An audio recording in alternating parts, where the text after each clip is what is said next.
Bienvenidas, welcome everyone. Thank you for joining us on this very special panel presentation that we have today through CRISJ. I welcome you to today's panel titled The Essential Labor Farm Workers During the Pandemic. My name is Manuel Barajas. I'm a professor of sociology and serve as the chair for the CRISJ task force that is hosting this panel. I want to thank those who helped organize this event: Heidi Sarabia, Cristina Victor, Manny Lideres, Ana Gutierrez, Kathleen Williams, and Brother Carter. I also thank the panelists for making time to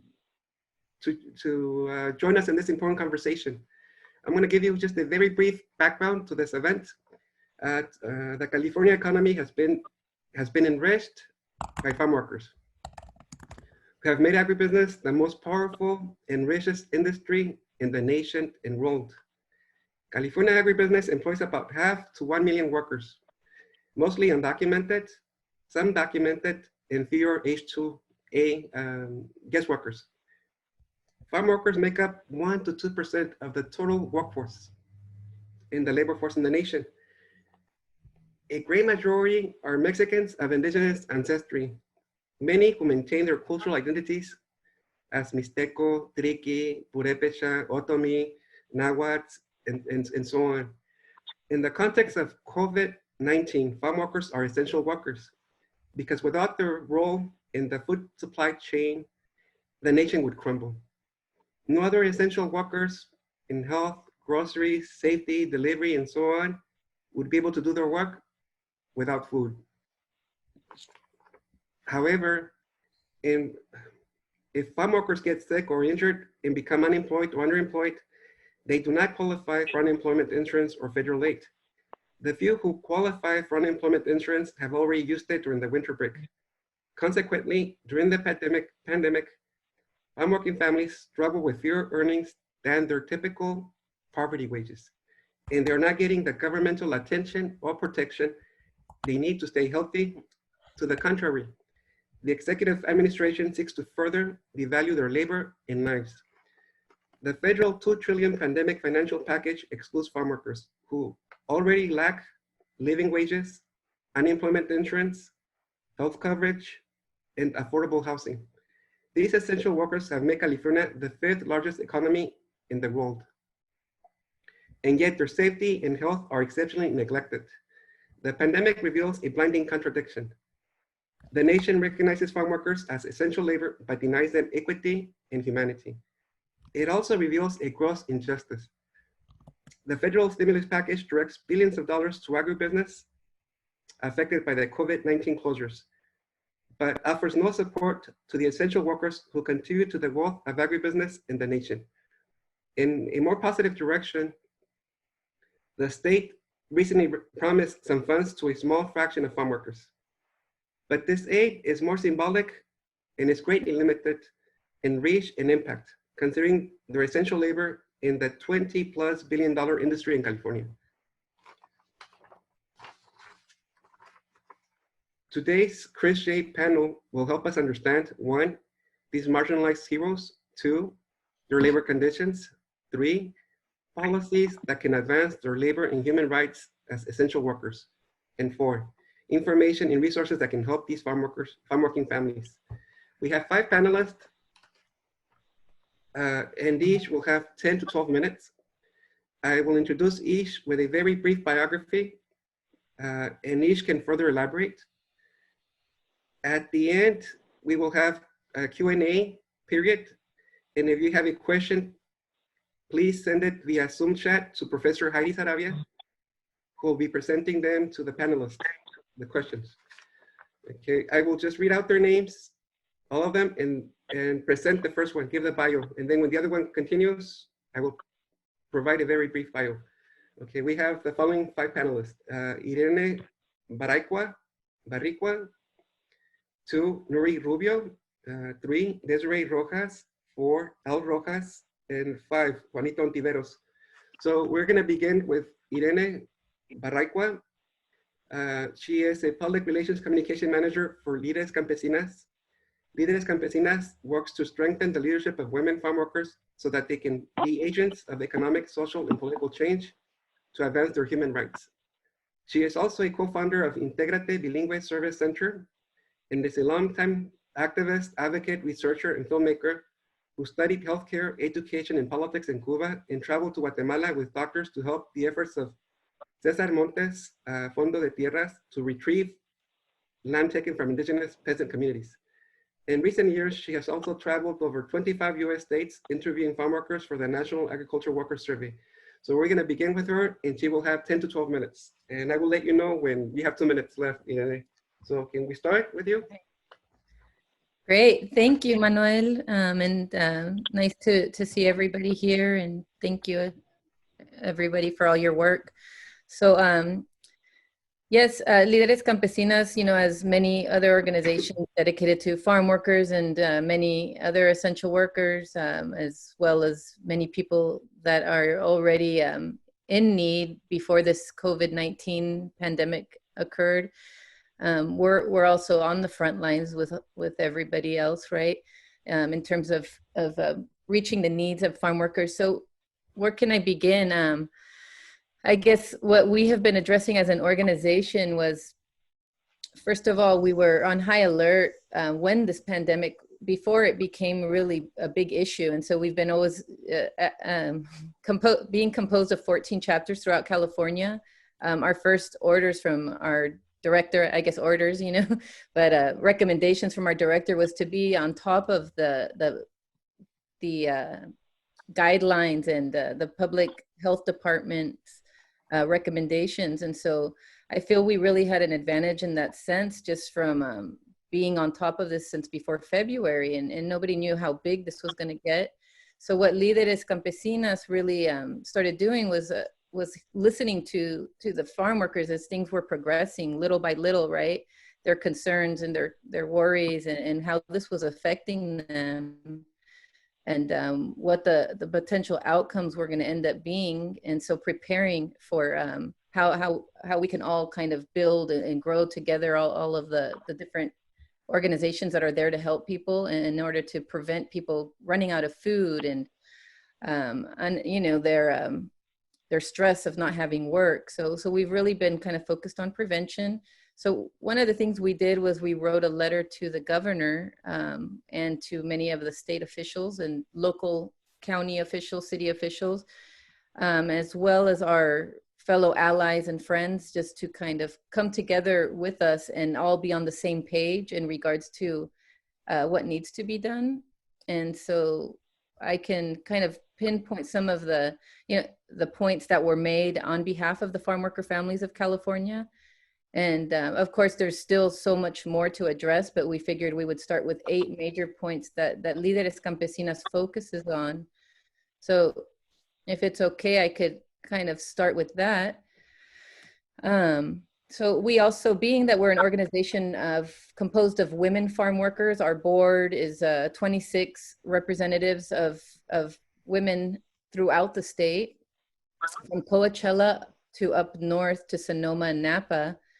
We figured we would take a more nurturing type of approach to this. And so we also addressed our letter to Jennifer Newsom and as well as Governor Gavin Newsom, just to have that, womanly kind of input and compassion, right? Not that men do not have that, but we just thought we would take that approach. So the concern number 1 that is the message that we received from farm workers is the inadequate health education on the field, to farm workers. And so to us, this is really about prevention. And some people at the beginning were like, well, there's no cases yet, right? And but still, once there is one case, we see all how it spreads so quickly. So getting all the farm workers the same kind of, getting them all also on the same page in terms of education is very, very important. We see that there is a lot of tools where people can go on the internet and they could read about it, and they could watch videos, right, in different languages, which all of those are beautiful tools. But how do we know the person working next to us read the same thing, right? So now we're seeing more people are reading, that are educated in reading this. They go to work and they're more paranoid because they don't know if their coworker was actually also trained on their own in the same way. And so what we address in our concern number 1 is currently there is no education directly on the field by medical and health professionals on COVID-19. Supervisors or foremen are presenting this information at their discretion. So witnesses have claimed little time is spent on the topic, sometimes minimizing disease risks and underestimating the global pandemic. Farm workers have also reported continued work in groups of 20 and sometimes 60 people side by side, exceeding social distancing standards. Similarly, there is a concern for carpooling, continuing as always. So this all changes, right, depending on what area you're in. But say in Coachella in the South, you have a lot of people still coming in from Mexico, crossing the border every day. They're walking in groups. They're either driving in big groups. So that's a big concern there. Is the carpooling, right? And now we see a big, a lot of people coming in that are now H2A. We noticed there's like thousands that just came in the last week. So then it's like you have to retrain all of them, and they're all coming in buses to work. But we do know that definitely there are guidelines in place, right? It's just how can you prevent this in the first place? And so number 2 is that inaccessibility to healthcare. Farm workers already experience less access to healthcare due to a lack of funds and their immigration status. Amidst well-intentioned actions to stop COVID-19 from spreading, these regular barriers grow, making it far more unlikely for farm workers to visit a doctor in response to cold and flu symptoms or other health conditions, including mental health and overall stress. And so we do know a lot of people, including our governor, have made new moves on this since we wrote it. But also it's just about getting that message out to the actual farm workers, that for them to know. So that's part of the big work, right? Is we may know this as advocates and as organizations and nonprofits and politicians, but it's getting that message to the actual workers. Like, you are able now to go to the doctor and you don't get charged, because we've had farm workers call us that were put in quarantine just for having flu symptoms, and they could not pay their bills for their medicines or for their doctor visits. At one point, the Mexican consulate had to step in just for him to move forward because they weren't accepting no payment for his visits. So now a little bit has changed in that area, and we're very happy about that. But still, now it's about making sure people know, like, you can go to the doctor, and there is Medi-Cal in place for anyone. And but also, of course, we want when these individuals who have any symptoms related to COVID-19, even if they're not diagnosed, they should be able to have some kind of hazard pay, right? Some kind of sick pay or something, because by regulations of CDC and most of their work, employers are not going to have them on the work, on the working when they have these symptoms and when they don't have test results that show negative.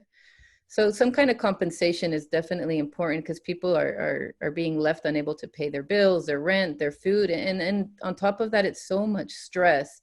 That stress also it goes into the food system. Like, this is all, energy, right? And I know that's on another level, but it's all very much related. And so we want the people to be taken care of. We want them to feel healthy mentally, emotionally, physically.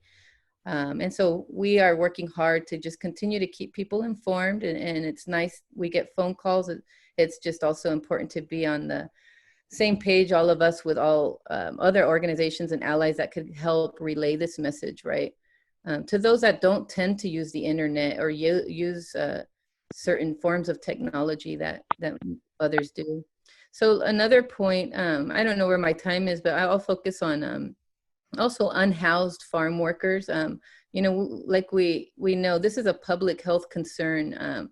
I'm a believer that everybody should have a home. Nobody should live unhoused in a country, as in any country really, but especially in the United States of America. So we want to make sure that unhoused farm workers also are not living in their cars, where normally they have access to stores to take showers and bathe or clean their hands, but now these stores are closed. And so we have a lot of a homeless farm worker population in the Coachella Valley because the temperature is warmer down there, right? And I know this happens probably in many other states too, but there it's very common. And so we want an immediate housing of all farm workers. And that's definitely not only a farm worker issue, it's a public health issue that people are being able to maintain personal hygiene. And so definitely also domestic violence. Lideres Campesinas focuses a lot on domestic violence prevention. And we do know that already it's a situation where the state has cut funding to rape crisis centers, to shelters for women. And already it's been proven that it's gone up like 77%, the reports for domestic violence situations in let's say Fresno County alone. And so just thinking of the stress that this causes to homes, to fathers, to mothers, to the children. I mean, a lot of abuse could be happening here. And so we are really stressing that the state give funding to these crisis centers that exist, because now not only does the stay at home and these, new regulations make it so much harder for pending cases of, of domestic violence and that were already pending with the courts. Those are kind of in limbo. So it's really having the funding to go to these organizations that address these things is very important to Lideres Campesinas.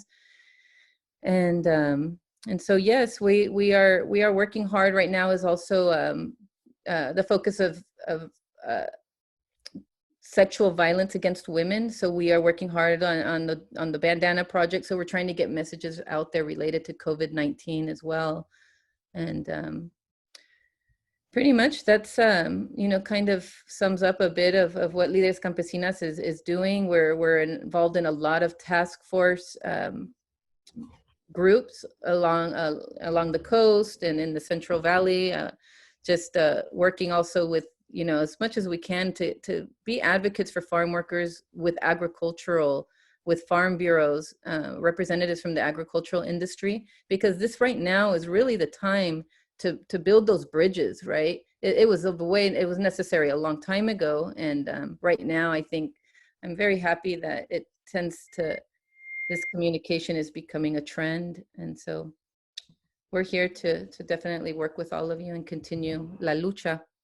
Muy bien, perfecto. Iba a decir un minuto. Oh, just great. in time. Thank you. Gracias. I forgot to tell you 2 minutes. Oh, gracias. Yes. So, gracias, Irene. Thank you very much. Gracias, Manuel. Thank you. The next panelist is Nuri Rubio, who's a recent graduate from Sacramento State. She worked in the fields throughout her childhood, college years, and is currently working for Unite, organizing casino workers in various Northern California counties. She has intimate experiences with the fields. Sorry. Okay.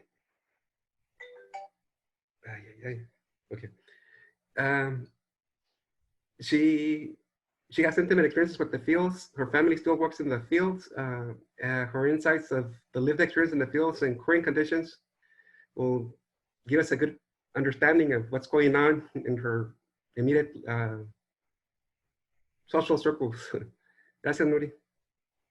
Yes, hi everyone. Thank you for having me. As Professor Barajas said, I'm a daughter of immigrants who worked in the fields and continue to work in the fields.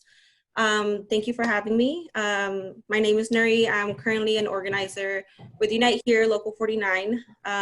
We're a labor union. We represent the hospitality industry.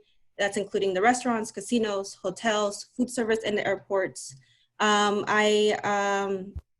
I'm also a DACA recipient. I've been here since I was a year and a half old, and I grew up in Stockton, now residing in Sacramento.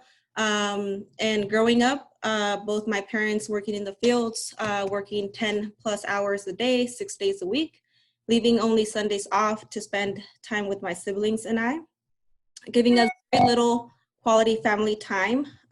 Growing up consisted of me caring for my younger siblings since I was around 9 years old, I also had to clean the house, make sure my brothers ate after school.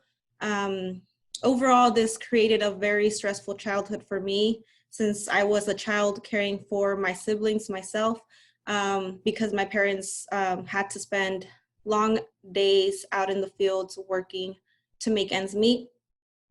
And growing up, I wondered why I had all these responsibilities, why my parents had to be absent in our childhoods.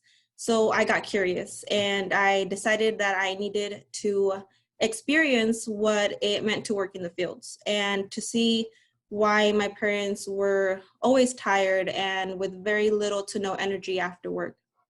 So I did various types of works, such as picking cherries, walnuts, squash, blueberries, raking the trees after they had been pruned, and even pruning grapevines. I want to share a little bit of my experience with you. So this resonates with me. January 10th, 2015, I was helping my dad in la poda de la uva, or pruning the grapevines. It's during the winter, so it's in January. It was cold, the grass, the vines were wet. I was soaked and exhausted. And at the end of the day, I was only given somewhere around $10 to $20 for the work that I had done to help my dad finish his line. I had spent the previous summer saving my money for my first phone. And that day, as I needed to use the restroom, I had to walk across the field. And as I was walking, I was thinking about how tired I felt, how my hands were aching from the cold, wet gloves. And I get to the bathroom, and since my hands were nearly numb from holding the shears with the wet gloves, I couldn't grab my phone, and it fell into the portable potty. At that moment, I didn't know how to feel. Many emotions ran through my mind. I was mad that my hands were numb. I was upset that my feet were wet. I felt like all my hard work and savings from the previous summer were gone. And the phone is just a materialistic symbol, but the meaning behind it is much more. I felt like I deserved to be in the position that I was in because I didn't feel like I could have been working elsewhere.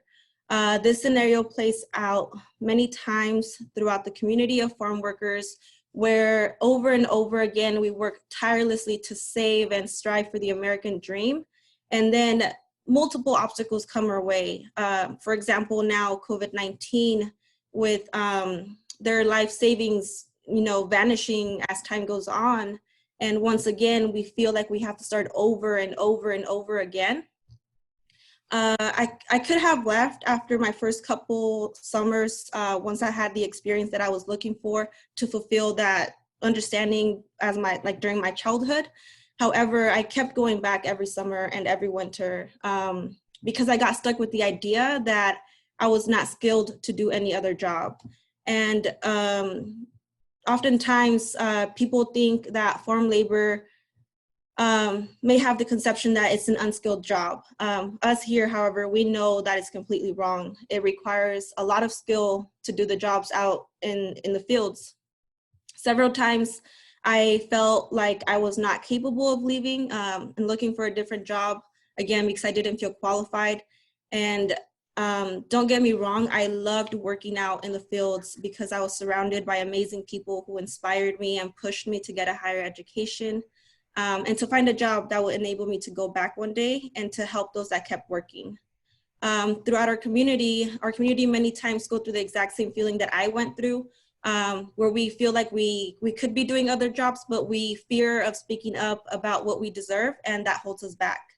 I know I felt that multiple times throughout the summers that I worked out in the fields. The work that our farm workers do for this country is not appreciated enough by our administration. These individuals play a vital role in helping meet the public health goal of ensuring an accessible supply of food, yet many of these individuals are not paid livable wages, and they work in hazardous conditions and face discrimination. To answer question B, from my expertise, what are some of the labor conditions? Again, this is from my experience from when I was working out in the fields. When I worked in the fields, one of the main issues I experienced were the unsanitary bathrooms.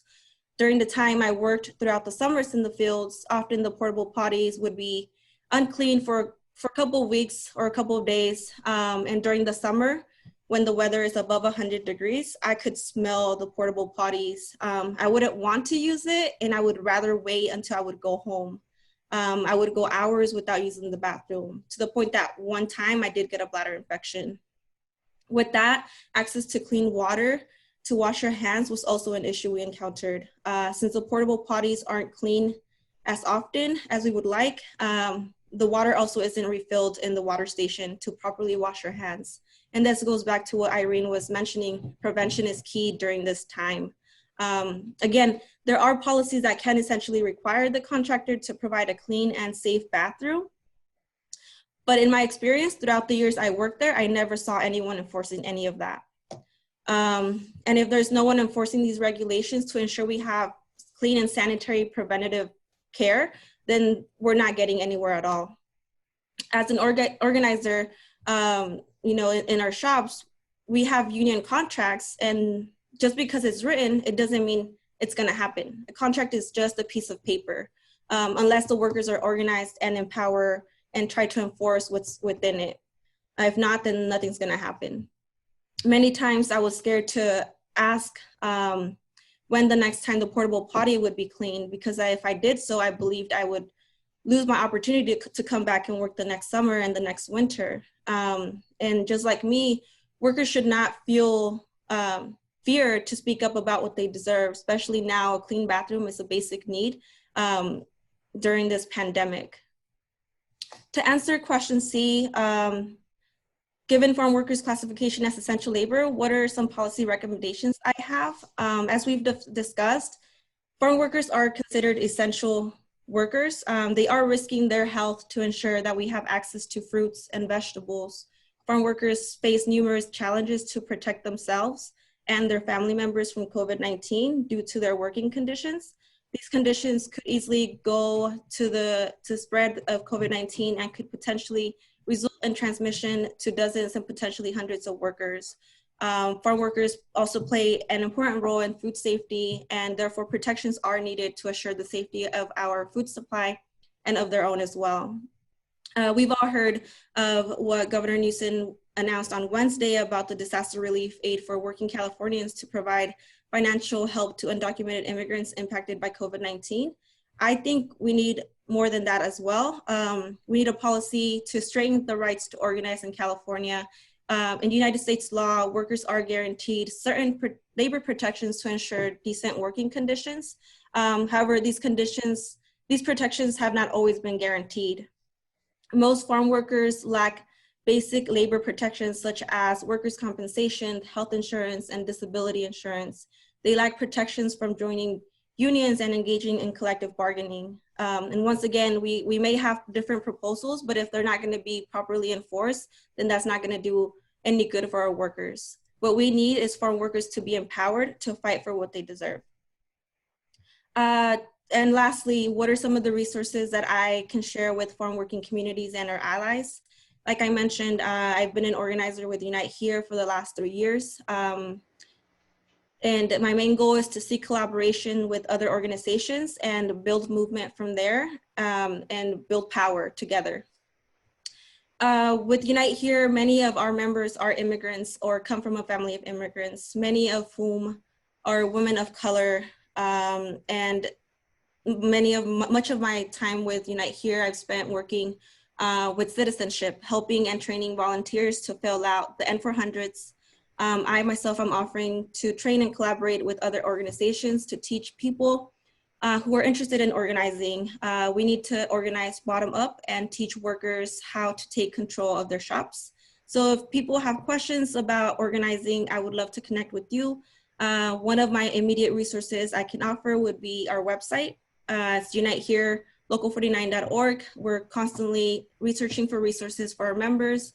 We have information available in Spanish. And to finish off, like Irene mentioned, we need to build bridges. That's why I'm here, looking forward to discussing further on how we can collaborate and push the movement forward. I'll include my email in the chat box if any of you are interested in reaching out to me. Thank you. Muchísimas gracias, Nuri. We have Desirée Rojas, who's the president of the Labor Council of Latin American Advancement. She's a committee member of the California Progressive Alliance and a longtime labor and civil rights advocate going back to when she was a little child.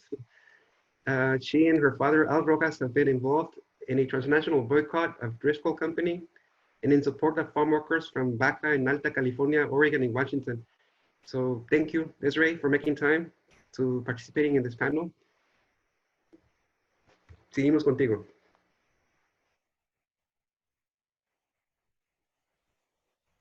Oh, we can't hear you. We can't hear you. Yeah, okay. I just want to say that the comrades who spoke earlier were very right on to everything that they addressed.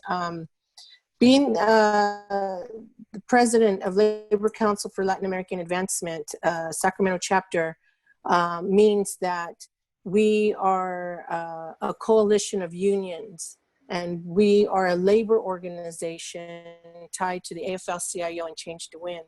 We've been on the front lines fighting for farm workers in the US and in Mexico for a very long time, and started our bridge building probably 25 years ago. As you mentioned earlier, we're on the Driscoll boycott right now.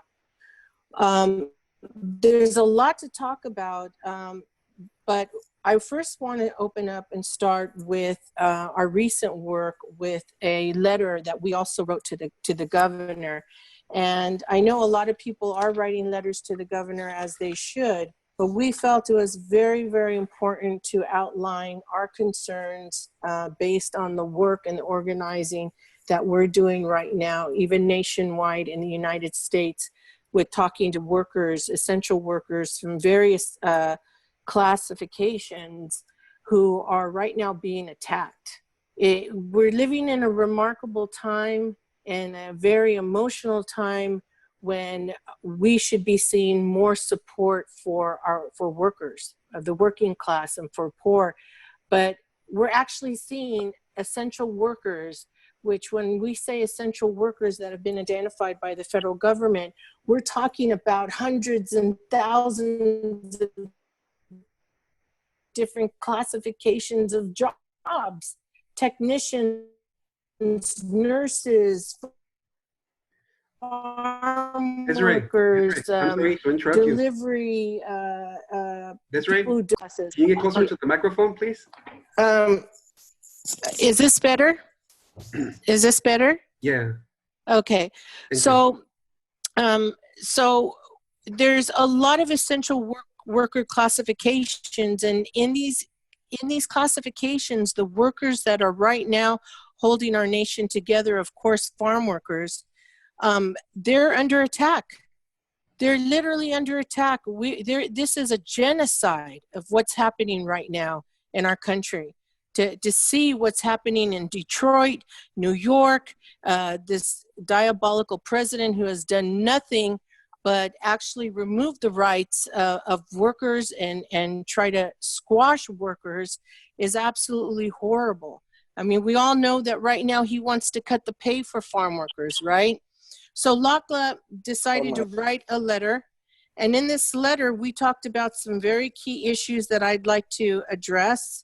You know, today, of course, farm workers and essential workers are literally deciding whether to pay the rent or buy food. We have a federal stimulus package. I think there'll be a second one.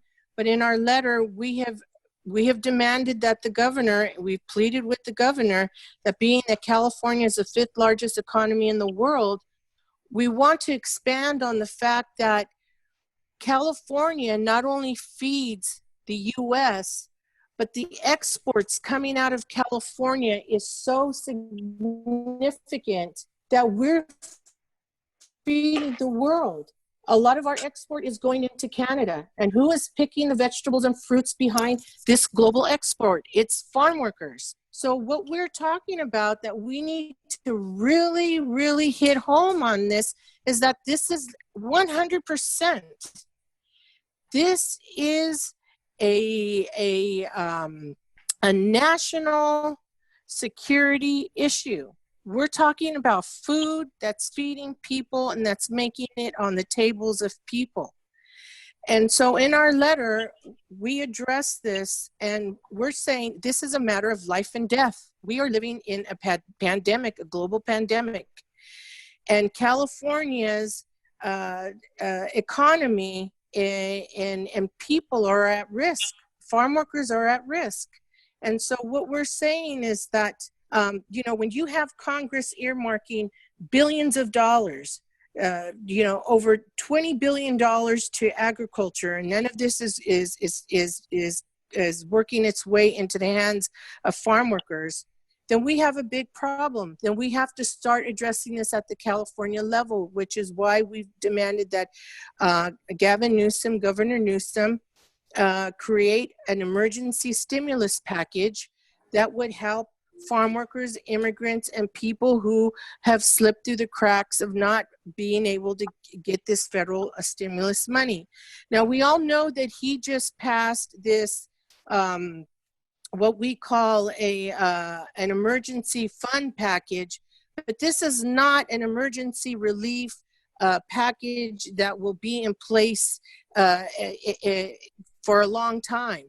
And, what we want is something that's permanent, that's going to help farm workers. We also want to put emphasis, from our letter, we put a lot of emphasis on the fact that, in addition to farm worker protections, we put a lot of emphasis on, Cal OSHA. We know that the federal level OSHA isn't doing anything. They're not being proactive. They're not doing outreach. They're not educating people. And nor is California. We need Cal OSHA to be out there assessing and to make sure that the health and welfare of farm workers and all essential workers like nurses are being protected. We have over 23 million people who are unemployed in this country right now. Millions of people in California, like teachers, are being laid off.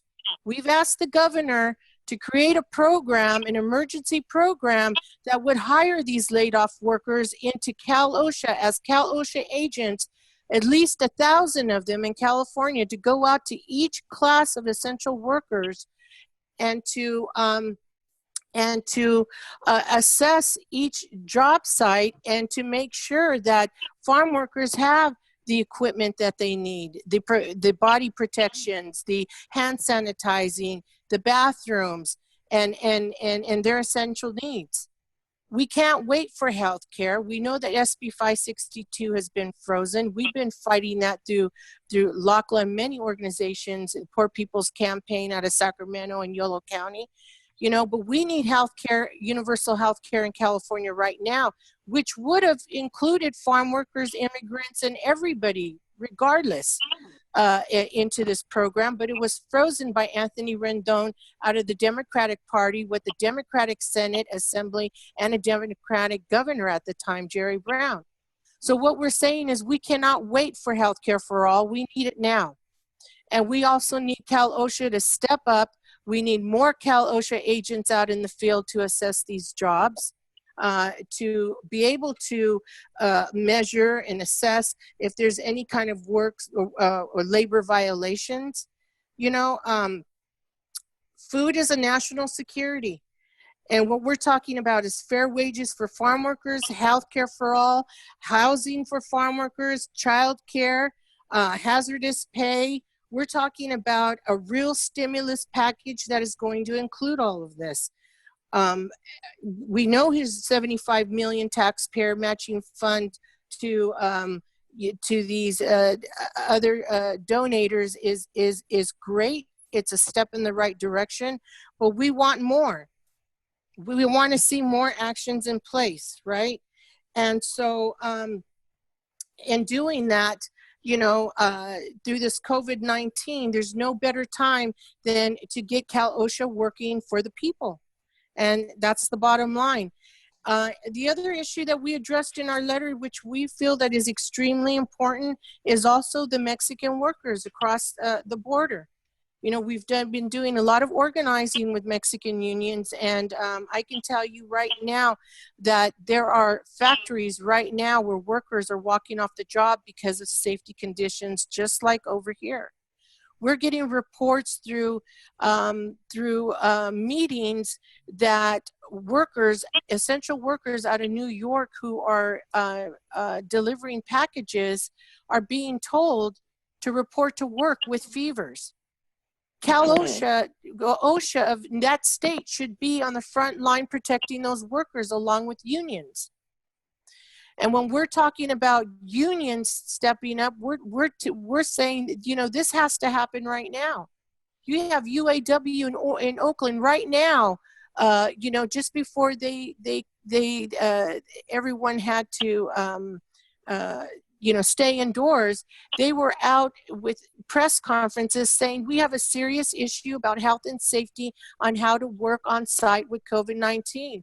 We have the nurses union right now in Sacramento and nationwide, you know, demanding that they get the training and the supplies that they need to be able to serve the public. And so this is a Cal-OSHA issue, and we need to emphasize and we need to force that Cal-OSHA do their job and they hire more workers to go out and assess every essential classification in California. In addition to that, when we protect growers, when we protect farm workers, we're protecting every family in California with clean food, clean water. And that's a statewide national security. Food is a national security, and we have to start looking at it this way. We have 22 to 23 million unemployed people, and we need to start thinking about how to put people, how to keep people working in their jobs safely. 1 minute. And, you know, the other thing that, you know, I want to address also is that the amount of, you know, the amount of essential workers out on the front line who are working in these dangerous conditions, they are coming home to their families, and they are petrified that their families are at risk. In addition to our federal government failing the American people, and workers right now crying for help and demanding for help, they are absolutely stressed and very concerned about their families at home, you know, getting this virus. Because on their job site, they are told that if they complain, they're going to get fired. If they organize, they're going to get fired. If they don't show up to work even sick, they're going to get fired. These are all reports that the media is not covering, but this is the reality of what's happening in our country. And when we look at California's agricultural industry, do understand that we're not just producing for California citizens or for the US. We have literally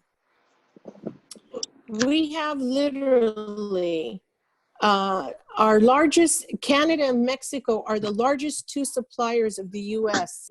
And workers in Mexico right now who are in these factories making car parts and harvesting fruits and vegetables, if they're not protected as well with product coming into the United States versus product going into Canada, the farm workers being impacted here in the United States from product going into Canada, we're talking about a very huge economical collapse.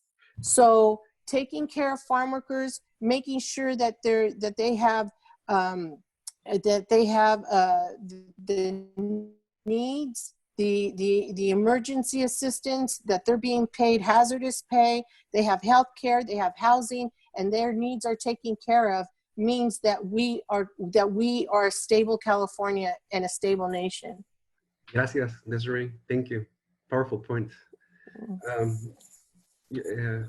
We have your father, Al Rojas. Al helped co-found the UFW and was an organizer in the Grape Boycotts in 1968 to 1970 in Pittsburgh, Pennsylvania. He and his family also participated in a tomato strike in Yolo County in 73, 74. I remember those days in Stockton as a little kid. He also had some strikes there. And the National Grape Boycott, El has been involved in a large part of the UFW history.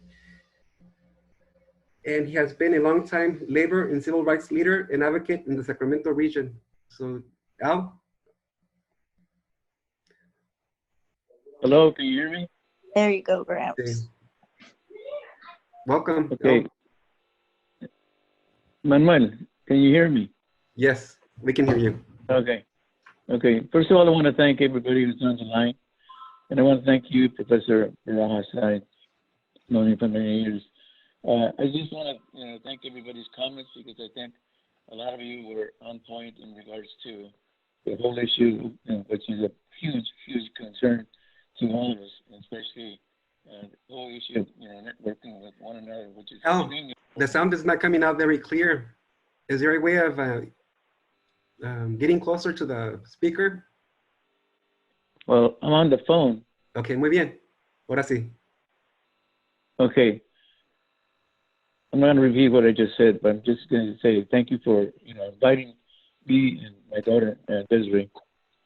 We're both members of the Labor Council for Latin American Advancement, AFL-CIO, and Change the Wind. First of all, all of this, after all my years in organizing and also the adjudication of labor law in regards to when I spent at least 18 to 20 years, organizing farm workers. And I was not the only one that, founded the Farm Workers Union. But I can say that the United Farm Workers Union was initially an independent union and merged with the National Farm Workers Association back in 1965, 66, and the AWOC, Agricultural Workers Organizing Committee, which is the Filipinos who actually started the strikes back in the Coachella Valley and moved it up north to San Joaquin Valley. What I can say is that to me it's kind of horrendous, because after almost 60 years, it's been that long, we're back in the same place, but now it's worse. And the issue is, and has been, in regards to workers, is wages. If they were paid a decent wage, farm workers at least $26 an hour, there'd be no problem in regards to people being able to survive. But you cannot survive on minimum wage, not today, especially even in Sacramento, in regards to what rents are like. You can imagine what it is in other parts of the state or in the coastal valleys where it's very lucrative because you're close to the ocean. The point here is that it's political. Let's get down with it, because that's the way I look at it. It's always been political. But the strange thing about all this is that, are we really listening? Are we taking and observing what's happening? We have a Democratic governor, we have a Democratic Senate, a Democratic Assembly, majority, okay? And there's a lot of power there. I usually hear people say, if we only had control of the government and the Democratic, party way. But those things have changed. Today, to me, as far as I'm concerned, the Democratic Party looks like corporate to me, and they behave like corporate. And it's like an elephant that we have to push and really pressure. When I heard the statement by Governor Gavin Newsom, I felt, well, this is great. It's going to be a relief with regard to, they deem it to be stimulus. It's not a stimulus. It's basically him going into the disaster emergency fund for $75 million, when in essence, they were excluded, as we all know, by the federal government, who is really more than anti-union. They're evil. And the bottom line is that the politics of this is now affecting all workers, but more so the people who are our brothers and sisters. And I respect everybody's term, using the term immigrants. But they are not immigrants. When you go to Mexico and some of the workers come here, they consider themselves, because they are indigenous people, original people from this continent. They come from the North American continent. They don't come from across the ocean. So they deem themselves, we are the native people of this continent and the continents of the Americas. But when we get to the point where we're dealing with the comments made by the governor, he doesn't mention anything that has to do with the kinds of issues that were spelled out by Irene, Sister Irene, and the young lady from United. It's a matter of enforcement. And if there's no enforcement, when you have only 7,000 workers in the state of California unionized, and at one time, when we won the boycott, it was more like 60,000 farm workers. Okay? Brother Rojas, can you speak a little clearer? What we're talking about here is that we're saying we need to push the button. Thank you. On the Democratic Party in the House and also in the Assembly. It's about prevention. And prevention means that you got several agencies. You got the Labor Commissioner's Office, or the Workforce Agency. You got the CalOSHA, which has been mentioned a lot. You got other agencies where you have a lot of people who they could have pulled out. I work for the Labor Commissioner's Office as a Deputy Labor Commissioner.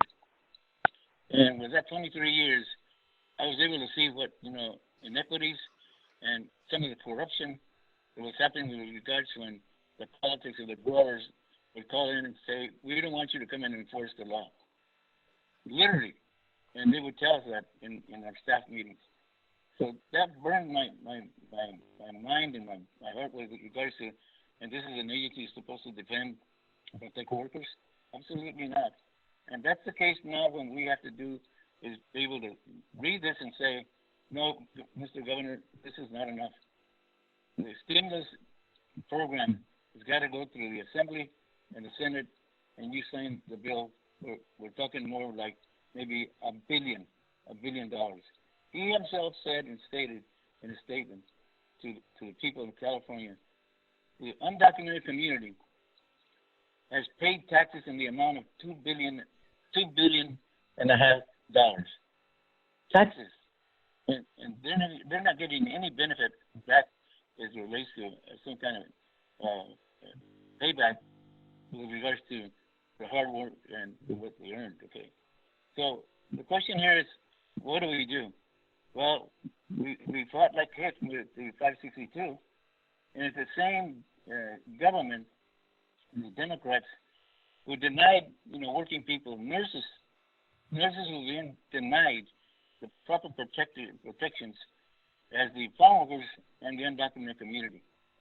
And basically we have a humongous disaster that's coming as it relates to the economic situation that we're in. And the bottom line is it's not over. We don't know when it's going to end. Right now, there's well over 30, almost going to 35,000 people have died of coronavirus, okay? So we can't zero in when people can leave their homes being incarcerated and keeping us from saying, speaking out. And this is the only way we can speak out is through social media or honk our horns in our cars, and that's it. But the bottom line is almost like it's a well-planned situation where unions are in the same situation, and unions have got to deal with the whole situation about layoffs. You got janitors, you got grocery store workers, you got restaurant workers. The restaurant business in San Francisco is devastated, and the bottom line is we're not hearing the governor saying we're going to initiate and working with all these groups like the women that are on this line, the Lideres, Campesinas, and other many other groups. We have to build a force, political force, throughout the state. We're all writing letters and making sure that we're holding accountable, our elected officials. Even though I don't believe, in essence, that this whole question about they're going to do a lot for us, unless we really push the button. There's no question about this whole question about chemicals and pesticides that many of the workers in the thousands and millions have been sprayed on. There was a young lady in Oxnard made a video about the farmer was spraying workers out in the fields. That's way before this coronavirus.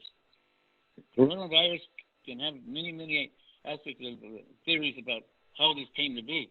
But the bottom line is the pharmaceutical industry and all these people who develop all these chemicals and biological chemicals is something of great concern. But the bottom line is that our politicians are only concerned right now about how do we get, we win the election because we have Trump, okay? No question that we're all opposed to Trump. But if those politicians are not moving, then the unions, we got to get the unions from the rank and file, from the bottom up, not from the top, from the bottom up, the unions and union members to move and to put the pressure on their own unions to say, what are we doing? What are we going to do? What's happening to us? Well, some people don't want to hear it, but there's union officials earning six-figure salaries. I'm saying, and I remember Chavez said on this, when we win this boycott, and we're going to win it, there's not going to be six-figure salaries for people who are working for the union. They're going to get what workers under contract works in the fields. They get 30, 40,000 a year. If that be the case, then that's what you're going to get, and depending on that. But we're not going to get to where we get to that, lose our sight of where we're going on this. But the bottom line is that we're in a situation where we need to organize and build, force with networking with all these groups and many other groups. But I see this as like a charitable giving on the part of, and it's great, that the foundations and philanthropy groups who get money from corporations. There's 170 billionaires in the San Jose, Santa Clara, and San Francisco area. Have we heard of anything about the governor meeting with them or the growers in the valley? They're saying, listen, you have to provide all these safety equipments. That's what happened to me when I was working in Oxnard in 1961 as a farmer, cutting broccoli and lettuce and all the vegetables, they harvest in the coastal valleys, and nothing's changed. And the only thing that's going to change is we all start to understand, even though we're saying don't buy those Driscoll berries, those are U.S. corporations from Watsonville over in Mexico and Baja California, 5.5 hours from the border, who are exploiting our workers and they're forcing them to come over here. Now they're talking about let's bring in guest workers so we can put them against the undocumented workers, because they can have control over a workforce that's basically indentured servitude, basically slaves. They're controlled by the Mexican government, they're controlled by the U.S. government, Homeland Security, and then they're handed over to their growers. Un minuto, Al. Un minuto. Okay, so I'm just going to end it. Here. Hopefully, all of you understand that when we say boycott Driscolls, it's the same thing as a poison that's happening with this virus. This virus is treacherous because it's contagious. But even then, we need to pull together and be able to say an injury to one is an injury to all. So I just want to thank you and Manuel and everybody on the panel here, because I think there needs to be a discussion, and this is a great way of starting it by doing it this way. Thank you. Gracias, Al. Quiero recognize my associates, the CRISJ. They are amazing, awesome, and it's a teamwork. So I'm very privileged, very honored to be their colleague and partner on with community partners from the Poor People's Campaign, with LULAC now and many others, las Campesinas, Lideres también. And so we're building a network, and we're going to move forward together and be more powerful and work to empower our comunidades, because they are the ones that create the wealth, and they're getting very little support. So gracias. We have one more. Juanita Ontiveros serves in the USW Support Committee in Northern California. She has continuously worked for California Rural Legal Assistance Foundations since its inception. In this role, she works on the field, making sure farm workers' rights are being enforced, access to water, toilets, shade, breaks, pay, and so on. Juanita is also a member of the Chicano Royal Air Force Artists. She's also an alumni from Sac State, And when she was a student activist who contributed in the creation of ethnic studies in many other minority-focused centers. Juanita, muchísimas gracias for participating, for being here with us, and for sharing your knowledge and wisdom. ¿Lista? Lista. Okay. And buenas tardes a todos y mucho gusto a los que no conozco en persona, y perdonen que no estamos en persona, que lo estamos haciendo por lo que está pasando por estos otros medios. Just want to say que a lot, I'm not going to repeat a lot of what was said already. But I am going to say that a lot of what has been done, by the United Farm Workers and CRLAF, California Rural Legal Assistance Foundation, has been directly, taken from the workers themselves that have called in, and the priority issues were being looked at very seriously and taken into account. And like other people in other organizations, letters were sent immediately to the governor. Went one step further because we have somewhat of good news in the last couple of days. Governor Newsom came through with some funding. Of course, it's not ever going to be enough for the number of farm workers, especially undocumented families that need the money. But he came through with a big amount, 125 million, and so we'll see how that's going to be divided and all that. This is just in the last a couple of days. Farm workers are deemed essential during the coronavirus pandemic, but they have always been essential. And that's how the union and organizations like ours that work with farm workers have viewed, for years and years.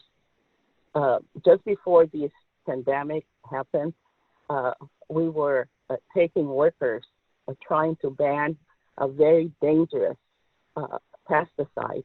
And pesticides are always dangerous, and yes, most of them that are lethal and they cause cancer.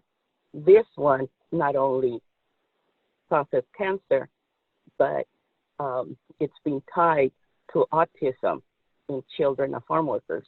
And it also had a third very horrific kind of side effect, and that it gives symptoms of schizophrenia to workers. And just when workers think that, I didn't have issues with that, it's gone away, it comes back. And bring that up because we had brought to hearings at the Capitol workers that were facing women that had already had amputations and removal of breasts and so forth because of the cancer that it causes, and brought families with children that have autism. And then there were workers with schizophrenic conditions. And so that and what's going on right now with the whole stress on of the coronavirus, want to say, because we're talking to students right now. Hopefully they're listening, and the academic faculty that we need more counselors out there right now. Psychiatric counselors, school counselors, counselors of every. So please, giving a push for that career and those fields. Great need of that right now, of those careers. The farm workers, there's two bullets that I want to address. Farm workers are deemed essential during the coronavirus pandemic, but many of these critical workers won't benefit the benefits of the 2.2 trillion stimulus package that lawmakers recently passed because of their legal status. Another thing that we have focused on is the relatives of the people in the U.S. Immigration and Customs Enforcement custody cope with fears about the possible spread of the coronavirus inside crowded detention centers.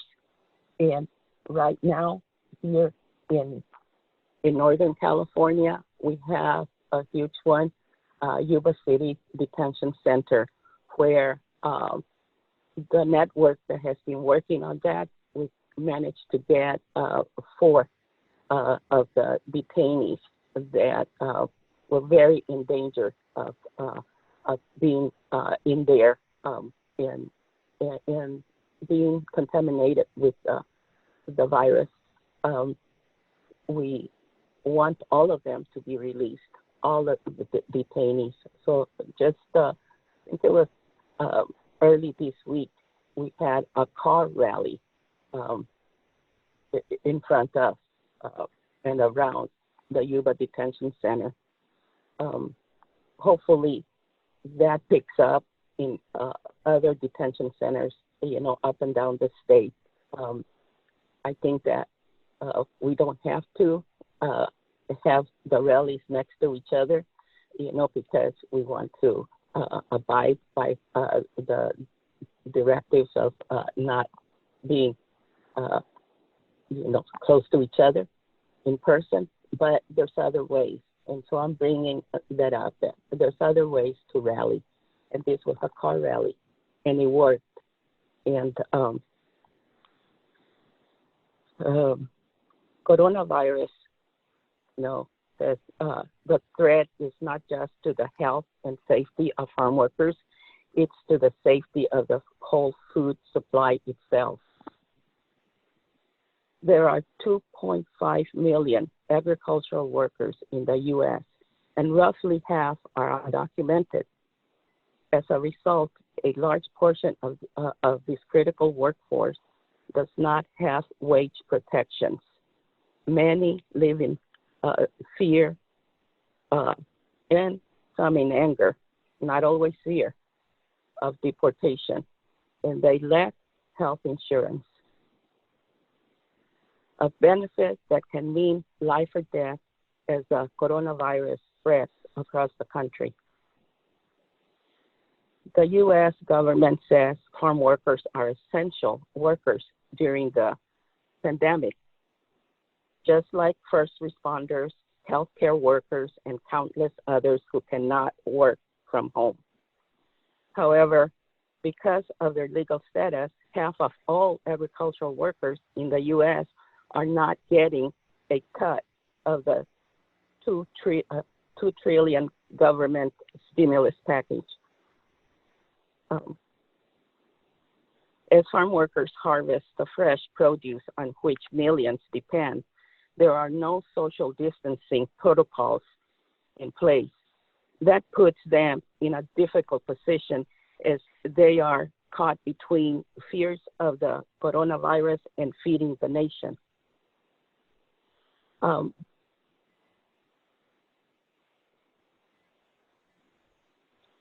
But the recent shift in the U.S. consumer habits is also having a damaging effect on farm workers.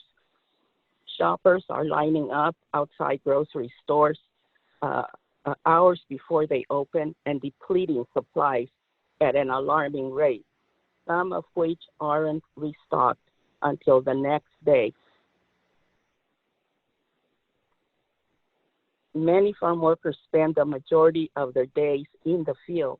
They often can't make their own trips to the store until the evenings, when most commodities have already been swiped from the shelves, and they come up with empty shelves. Imagine what would happen if coronavirus ravages the farm worker population and the fresh fruits and vegetables and other commodities that rely on farm workers. So the threat is not just to the health and safety of farm workers, it's to the safety of the food supply itself. And I had to repeat that.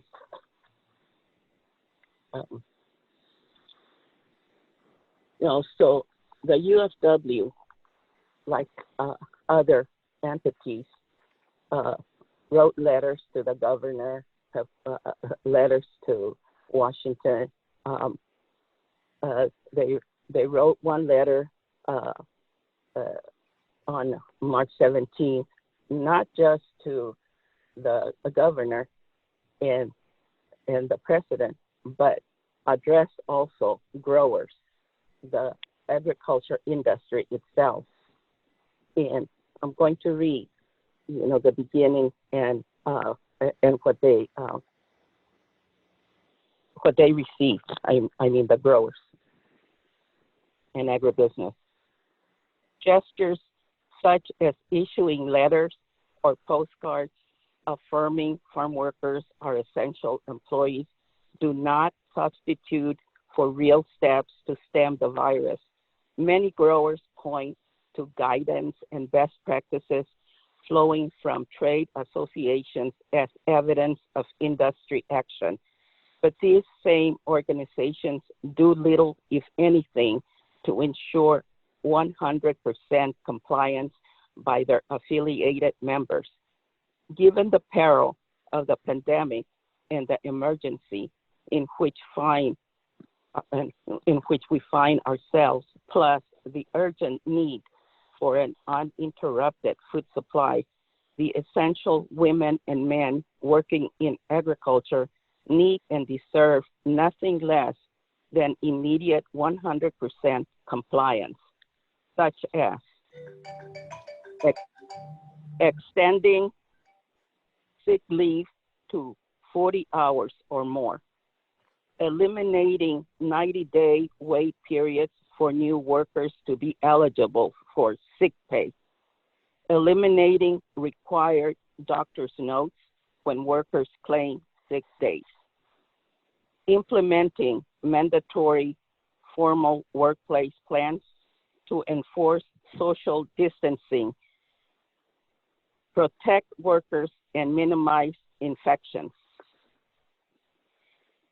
cleaning and disinfecting frequently touched surfaces multiple times daily, arranging for easy access to medical services, plus screening, testing, and treatment for the great majority of non-union farm workers who have no health care, providing for daycare and flexibility since schools are closed, working with the UFW to cover farm workers under federal and state relief or stimulus benefits, since at least half of U.S. farm workers are undocumented.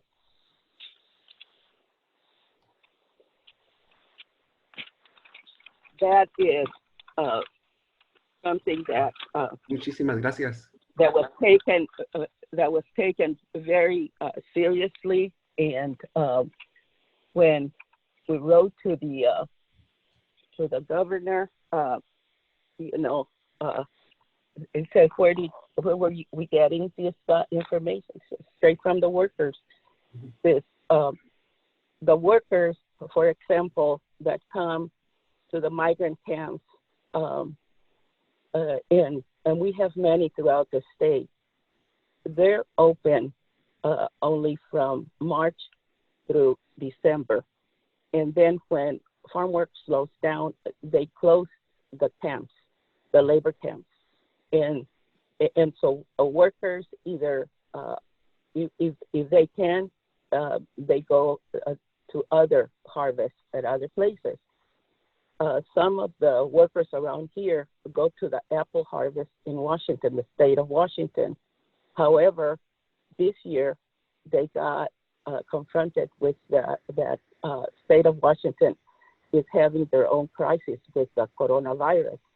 So they're very leery to go this year, and you know, they would be in danger over there as well. And so they want to stay put. Others take the time during those slow months, which the workers call los meses malos, and they go to Mexico. And so this year, they were saying, what if they don't let us back across the border? They're fearing not being able to cross again. And so they want to stay put. So one of the priorities was to ask if they could have year-round housing this year because of the pandemic. And so that is being worked out very seriously right now so that that can happen. And like we're talking about, just to give you an example, in the San Joaquin County, there's 2 huge migrant labor camps in French Camp, in the town of French Camp. There's another huge one outside of Lodi. All 3 of those labor camps hold 100 families, not 100 workers, 100 families each. And so many of the families don't come just with their little family. Some have the grandparents also with them. So this is something that that the workers are very concerned about. We're working very hard on that. Another issue that came up, farm workers are different in terms of applying for unemployment insurance, UI. Most other workers that have been laid off or just got laid off just barely applied for UI. Farm workers apply in December. So when they come back to report for work in March, their unemployment insurance funds are almost depleted.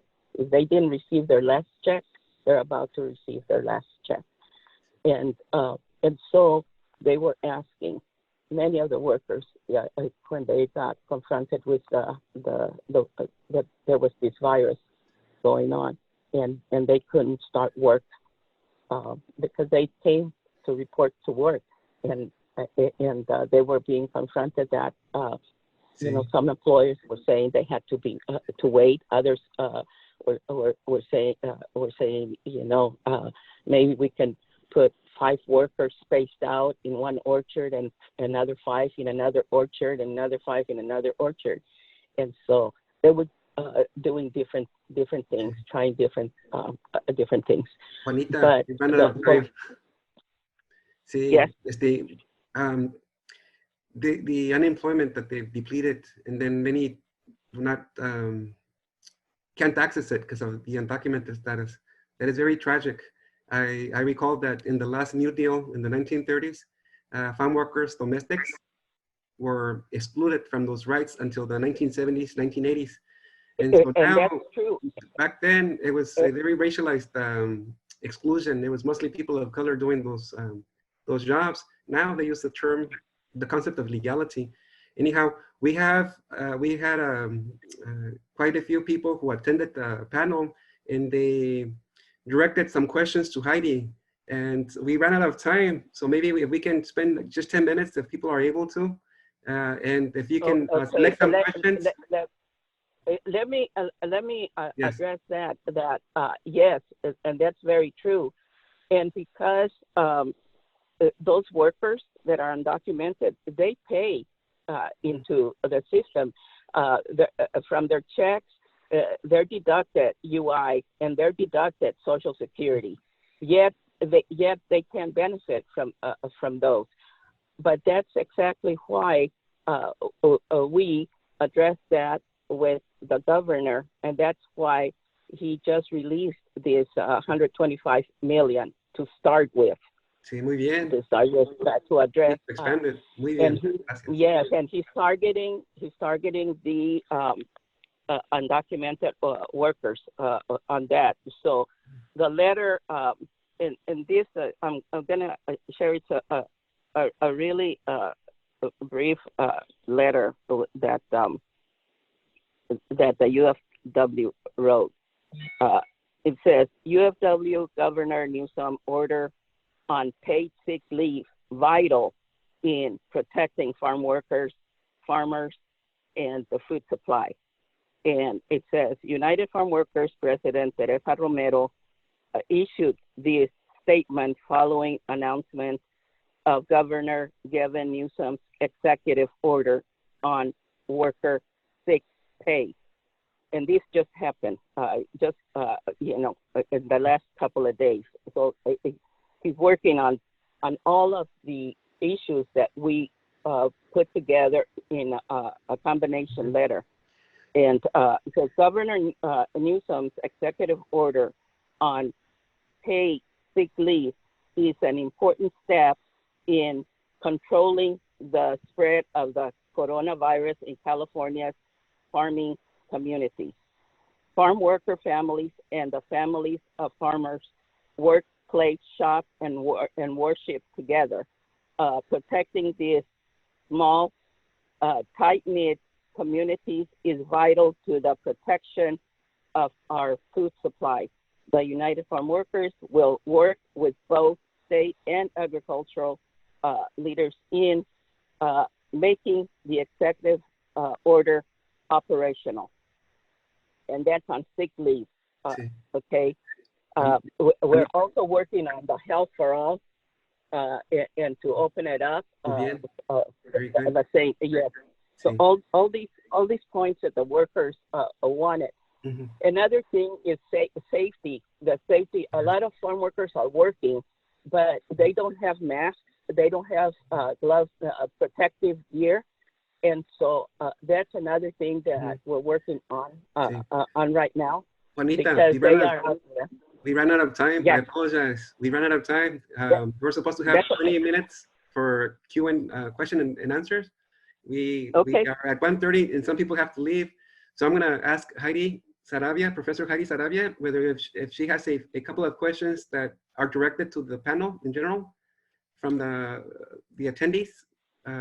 Heidi? I think Georgina had two quick questions. Do you want to say them, Georgina, or do you want me to read them? She was just interested how to donate funds that go directly to farm workers, and Irene already responded to her.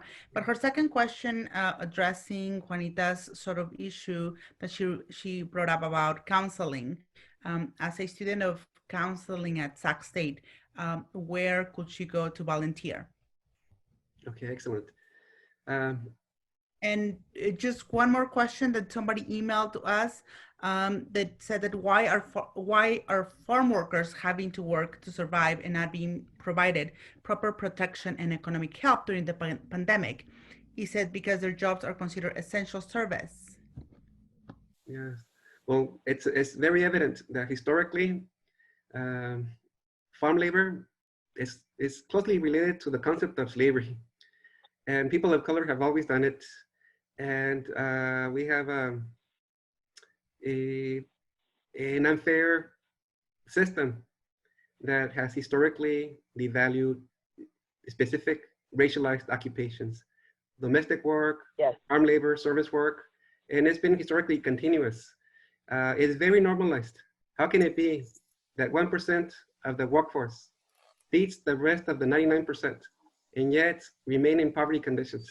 This is a norm that is structured in policy, culture, practices, and it is up to us and our networks to work together and challenge these normalized devaluations of essential workers. And it is race, class, gender based, and it's historical. And it just happens that those occupations that are predominantly indigenous or Afro-Latino, they remain at the bottom. And, you know, it is. Filipino. Yes. So we have to be, you know, honest, truthful, and with, you know, we've been denied this history, this education, multiple perspectives, especially from those at the bottom. And so that's our role through CRISJ and through our partners. Working together, we can make a difference. And so I will ask all of you who participated, if you have statements that you directed to the policy recommendations, if you can send forward them to the CRISJ associates hosts, Heidi Sarabia or Cristina Victor or me, Manuel Barajas, then we can share it to those who participated in this panel. If we have, for instance, those policies recommendations, Irene, Juanita, Desirée, we can, you know, put them together and share them with our list of friends, associates, and then we can stay in communication and support each other's efforts and combine these efforts and be more impactful and challenging these primitive logics that keep us down. Manuel, can I just mention something? And I will send you, I have a whole list of resources and even some organizations that are giving cash funds to families, you know, in trying to help them pay the rent or whatever. But I wanted to say that one thing that everybody needs to know is that the farm workers are thinking more ahead in case that they get the virus and in case they don't make it.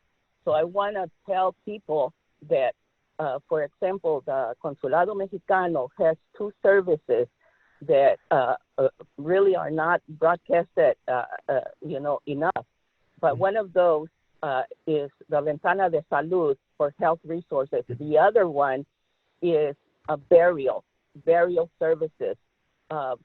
So if a Mexican citizen, for example, passes away and the family does not have any funding and they need to send the person, the body back to Mexico, they have a service for that, burial services. They used to have full body, but right now, because of the pandemic, it's only cremation. But people need to know that so that they can advise the workers. Send us the information, and we'll be seeking out and making a directory of resources.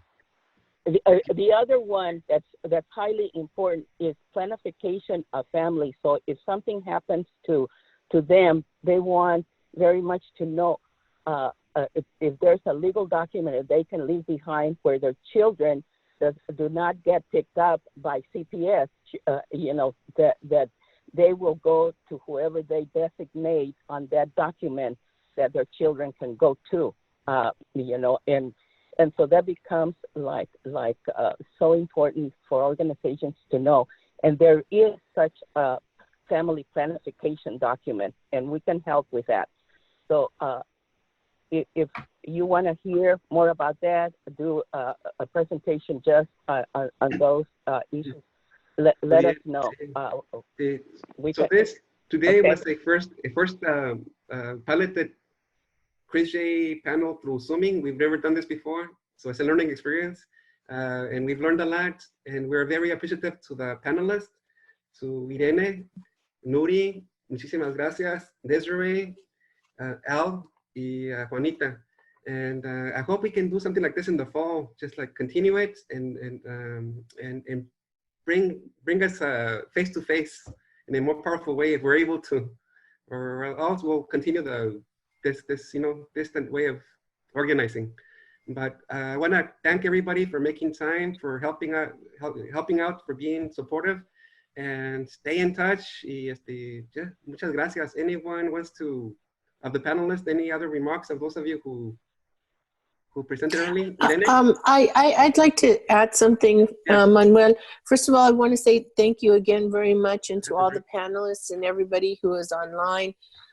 Everyone said, amazing things. But I just want to say that the letter that Lachlan wrote to the governor, you can find that on our Facebook page, and you can also comment us there, and you can also message me through there with any kind of questions. And we also have on our, which is surfacing everywhere, is a listing, a table of relief funds for undocumented workers in California that's going everywhere. But I just want to mention that LACWA does have that posted on our Facebook.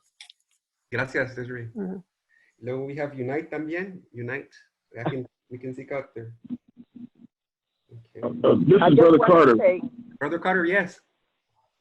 I was away from the call. I'm doing some basic needs stuff. So if I could just weigh in just for a moment and say that I want to thank you, CRISJ faculty, for putting this panel together, and actually the whole entire conversation, because it's important.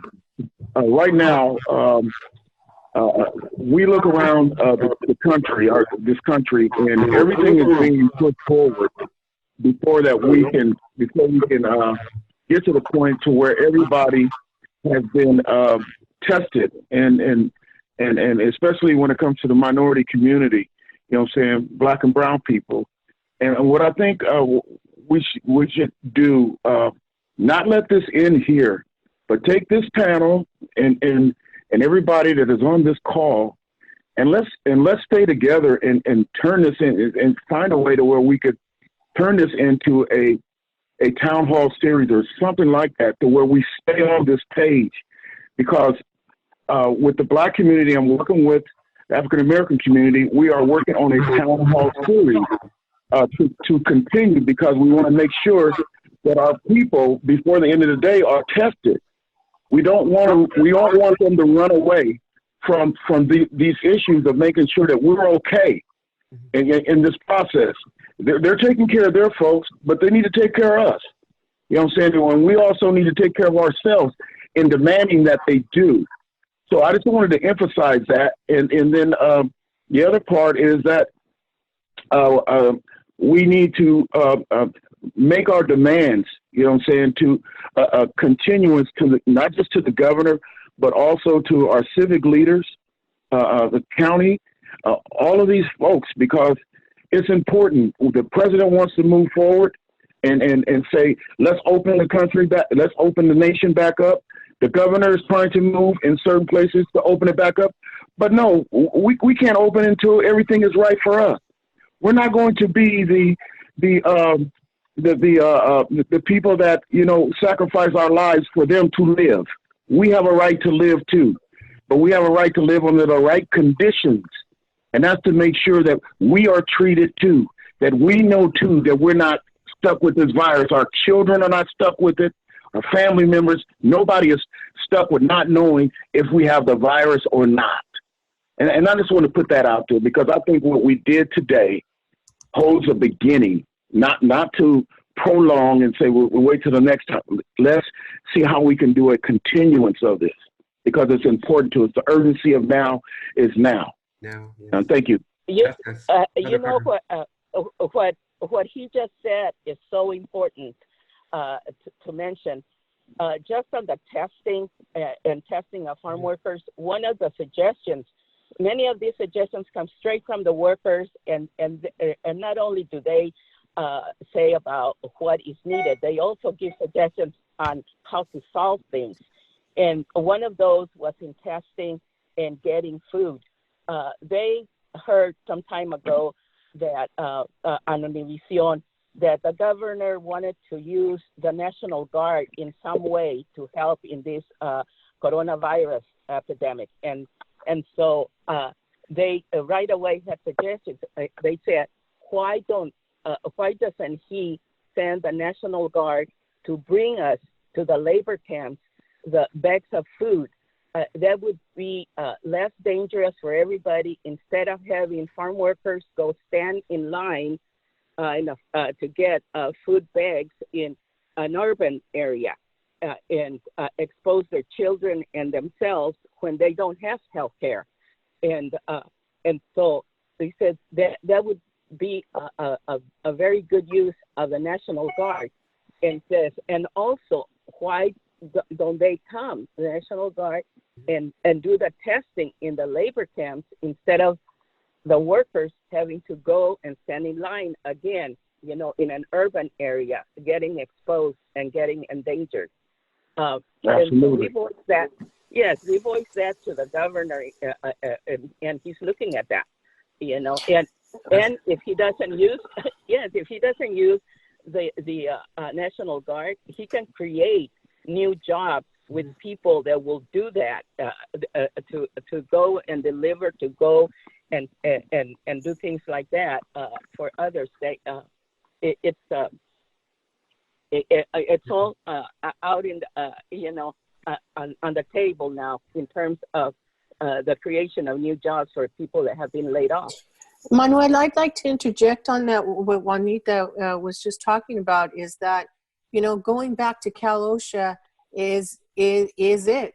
You know, we could create new jobs through Cal OSHA to go and assess and to provide these services, to make sure the proper equipment's there, that things are sanitized, and to do training and outreach. We've got a lot of people that need work, and this is a prime example of putting more jobs into Cal OSHA for agents. Excellent idea. I totally agree, because they have that background. They have that background. They don't have to get trained, or even connecting to university, to social work, health, getting interns who have that training. Great idea. Thank you. I think there's a lot more to cover. A lot of people have to go. Or CRISJ hosts, they've been at it since very early in the morning. So thank you, Cristina, Heidi, Manny. Thank you.